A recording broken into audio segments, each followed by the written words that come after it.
This guy is basically a genius. A giant gear that originally cost hundreds of thousands, he made it in his workshop for just $1,000. How they do it? Well, first the master dug a 3-meter pit and covered the bottom with molding sand. Then he laid down a gear template and stamped it into the sand to mark the shape for future molds. After positioning, he punched small holes and injected gas to quickly solidify the sand. Next, they brought another identical template to create the gear's 3D shape. But that's just step one. After that, the master oiled a wooden box and filled it with sand, compacting it tightly. They poked holes and injected gas again to solidify the sand into a block with tooth structures. These blocks were crucial.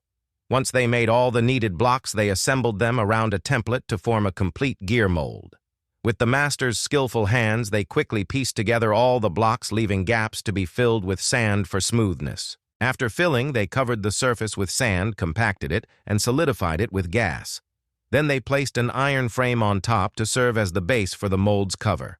They placed bricks and pipes for pouring and observation holes, then filled the frame with sand, compacting it until smooth. The bricks needed extra height for the sand to match their structure.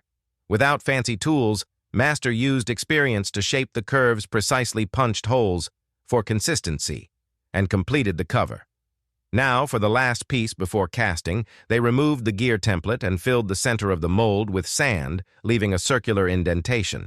After smoothing the surface, the gear's casting mold was ready.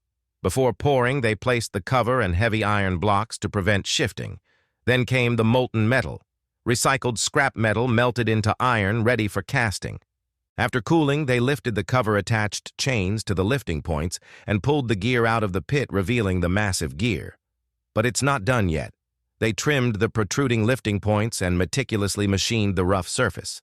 Despite being time-consuming, the process isn't complicated. After half a day of refining the surface, this giant gear forged from scrap iron was complete. So would you opt for the cost saving and buy such a giant gear?